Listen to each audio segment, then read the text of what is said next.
welcome back to Grim Advice with Gretta Myers. You've entered the Grimoire with 2 M's.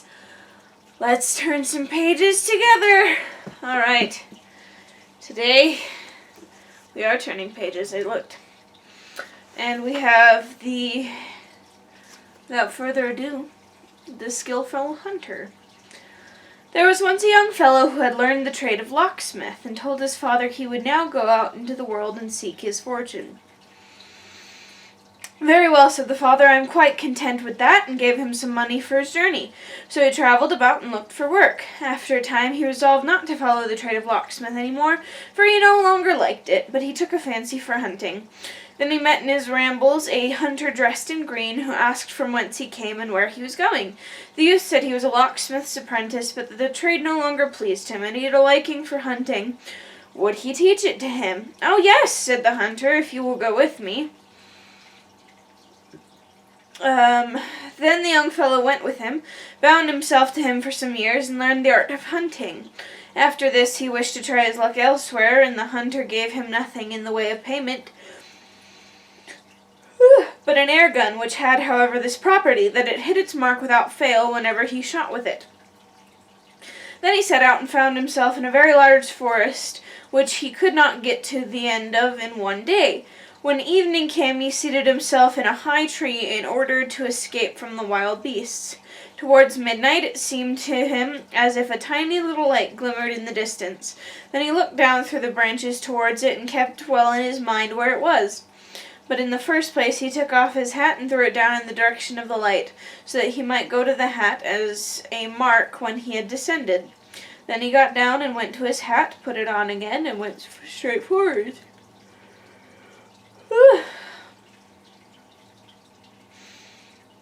The farther he went, the larger the light grew.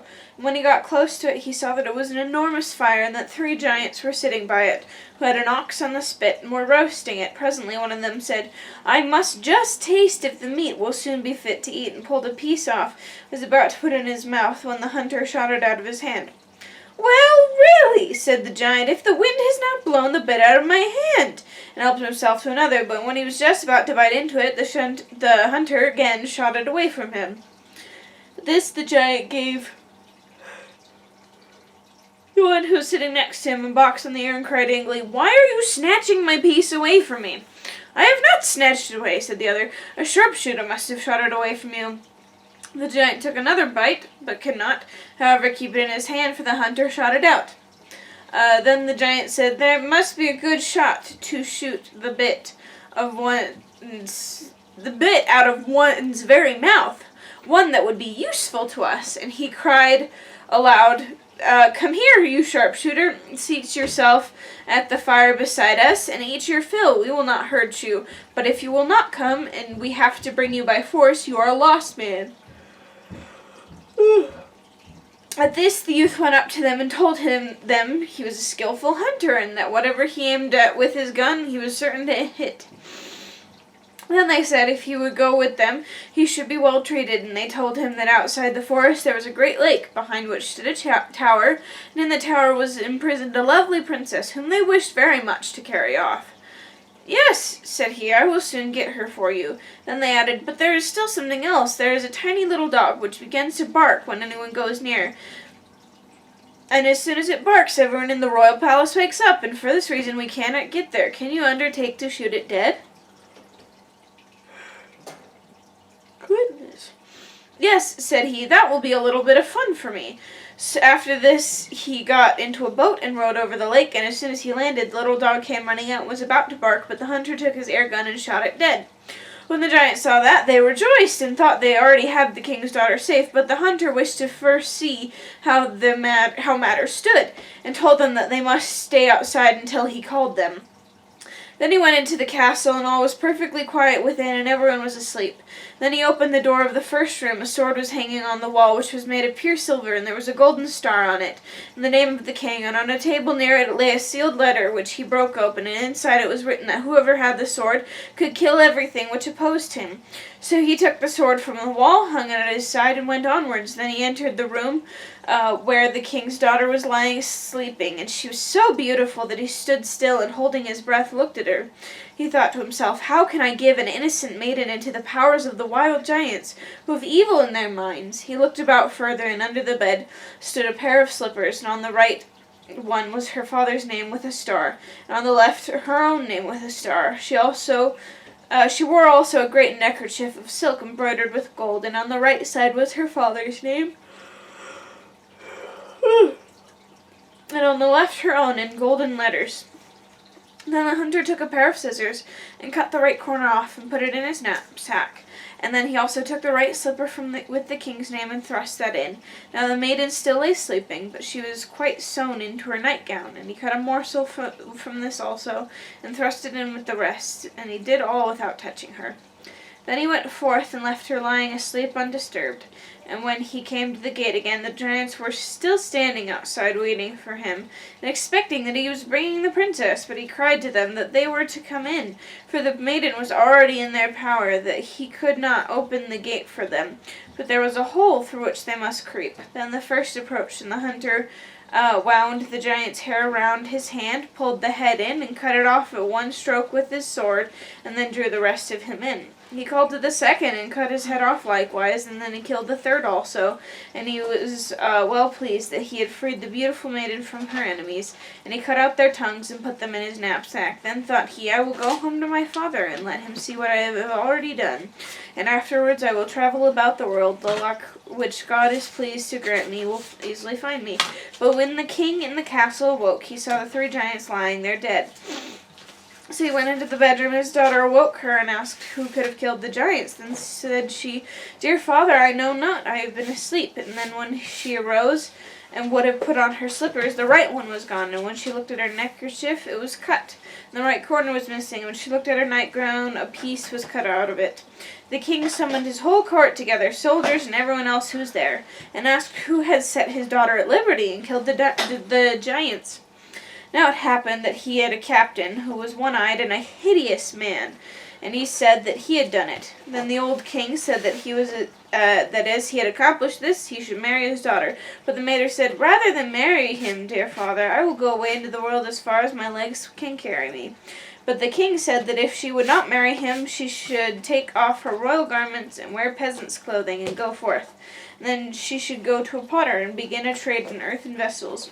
So she put off her royal apparel and went to a potter and borrowed crockery enough for a stall, and she promised him also that if she had sold it by the evening, she would pay for it. Then the king said to seat herself in a corner with it to sell it, and he arranged that some peasants to drive over it with their carts so that everything should be broken into 1,000 pieces. When therefore the king's daughter had placed her stall in the streets, the carts came by and broke all she had into tiny fragments. She began to weep and say, "Alas, how shall I ever pay for the pots now?" The king had, however, wished by this to force her to marry the captain, but instead of that she again went to the potter and asked if he would lend to her once more. He said no, she must first pay for the things she had already had. Then she went to her father and cried and lamented and said she would go forth into the world. Then said he, "I will have a little hut built for you out in the forest outside, and in it you shall stay all your life long and cook for everyone, but you shall take no money for it." When the hut was ready, a sign was hung on the door in which was written, "Today given, tomorrow sold." There she remained a long time, and it was rumored about the world that a maiden was there who cooked without asking for payment. Then this was set forth on a sign outside her door. The hunter heard it likewise, and thought to himself, "That would suit you. You are poor and have no money." And he took his ear gun and his knapsack, wherein all the things which he had formerly carried with him from the castle as tokens of his truthfulness were still lying, and went into the forest and found the hut with the sign, "Today given, tomorrow sold." He had put on the sword with which he had cut off the heads of the three giants, and thus entered the hut, and ordered something to eat to be given to him. He was charmed with the beautiful maiden, who was indeed as lovely as any picture. She asked him whence he came from and where he was going, and he said, "I am roaming about the world." Then she asked him where he had got the sword, for her father's name was on it. He asked her if she were the king's daughter. "Yes," she answered. "With this sword," said he, I cut the heads off of 3 giants." And he took their tongues out of his knapsack in proof. Then he also showed her the slipper and the corner of the neckerchief and the bit of the nightgown. Hereupon she was overjoyed, and said that he was the one who had delivered her. At this they went together to the old king, and fetched him to the hut. And she led him into her room, and told him that the hunter was the man who had really set her free from the giants. And when the aged king saw the proofs of this, he could no longer doubt, and said that he was very glad he knew how everything had happened, that the hunter should have her to wed, on which the maiden was glad at heart. Then she dressed the hunter as if he were a foreign lord, and the king ordered a feast to be prepared. And when they went to a table, the captain sat on the left side of the king's daughter, but the hunter was on the right. The captain thought he was a foreign lord who had come on a visit. When they had eaten and drunk, the old king said to the captain that he would set before him something which he must guess. Supposing anyone said that he had killed the 3 giants, and he were asked where the giants' tongues were, and he were forced to go and look, and there were none in their heads, how could that happen? The captain said, then they cannot have had any. Not so, said the king. Every animal has a tongue. And then he likewise asked what anyone would deserve who made such an answer. The captain replied, he ought to be torn in pieces. And then the king said he had pronounced his own sentence, and the captain was put in prison, and then torn in 4 pieces. But the king's daughter was married to the hunter. After this he brought his father and mother, and they lived with their son in happiness. And after the death of the old king, he received the kingdom. All right. We have again this idea of doing a good thing, taking proof of it, and then someone else is like, yo, I did it, and then you're like, no, you didn't, here's the proof that you didn't, and it's like, well, so, if you're gonna do something cool, take proof you did it. Okay. I like at the beginning. No, I'm gonna come back to it because I liked it so much. Okay, the hunter's a good guy. Like, he's like, okay, I'll go with these giants because I don't want to die. And I don't know, it seems like an interesting thing, but the second he realizes, oh, she's a person. She's a person. She's valid. Like, this is real. This is not just something. This is real. Like, the second he feels that reality and that heavy reality, he's like, oh, no, can't do it. Sometimes we all have moments where, like, yeah, sure, I'll do this, because it doesn't really hit us. But the second it does hit you, if you're like, okay, no, not gonna do it, then yes, good job, do that.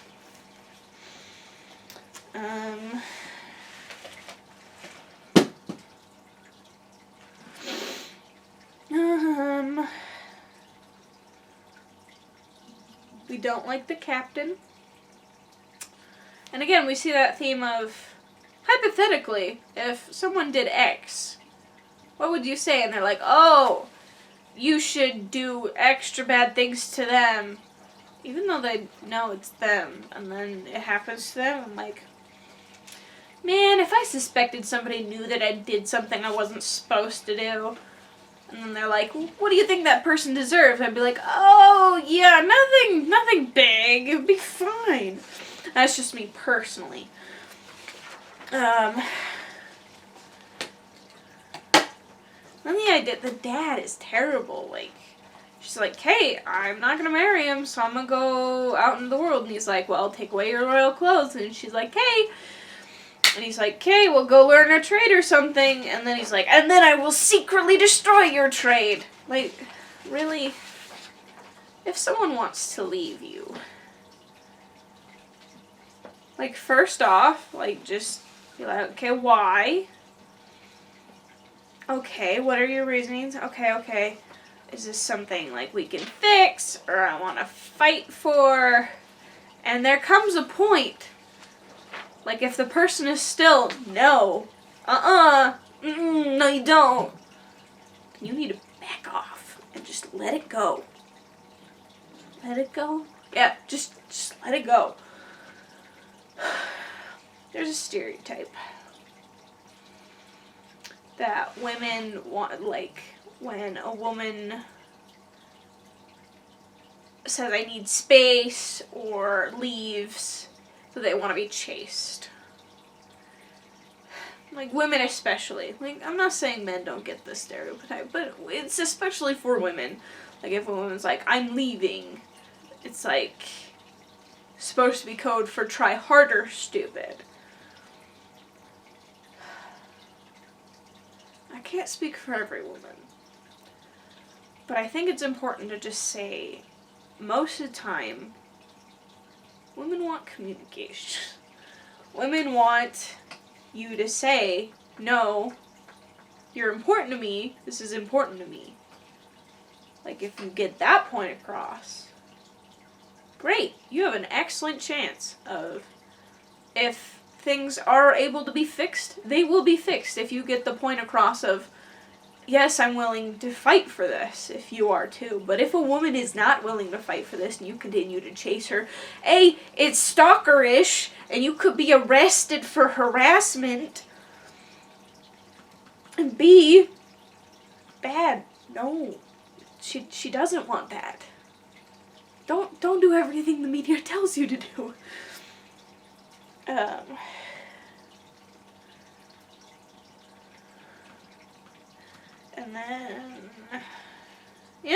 And then things work out in the end for the hunter. Okay, I really like at the beginning.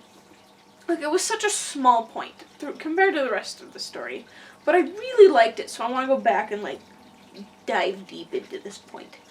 Where it says, this guy was a locksmith, and after a time he resolved not to follow the trade of locksmith anymore, for he no longer liked it, but took a fancy for hunting. This is such a controversial topic. It's such a controversial topic. Because, on the one hand, you know, finish what you started. That's a mentality. On the other hand, if it does not spark joy, or if you're not enjoying it, why stick with it? On the other hand, don't be fickle, don't be flighty. You gotta commit and be loyal. On the other hand, that can be a really toxic mentality where you're like, well, here's this thing, I am stuck with it now. Guess I'll just die on this hill. Whether it be a school you're going to, a major you're trying out, a career, significant other. This is why you date lots of people before you get married, so you don't do anything stupid.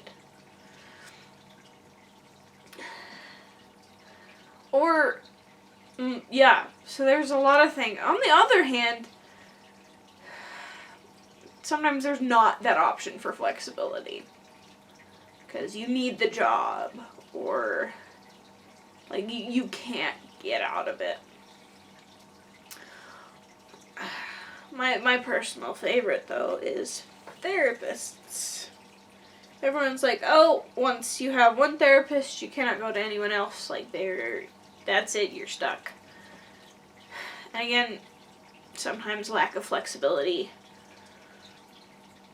and you really can't. So this is why it's such a controversial topic. Because on the one hand, we all see that sometimes it's really not an option. Like, it's a privilege to be able to change your mind. On the other hand, sometimes it's absolutely a necessity.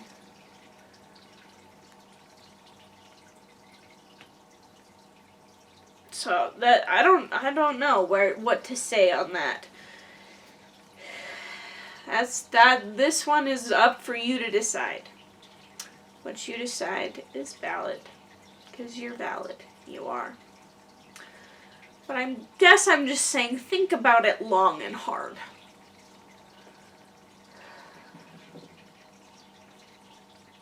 try new things, and it's okay if you like, oh, I like reading, but then you no longer like reading, so you're like, I'm gonna have a new hobby, and that's okay. That is okay to switch hobbies. Alright. Alright, my gremlins. Thank you for joining us for another happily ever after, or not so happily ever after. That's up for you to decide. And what you decide is valid. Because you're valid. You are. Either way, this is the end for this episode, so tune in later and we can learn more and turn new pages together.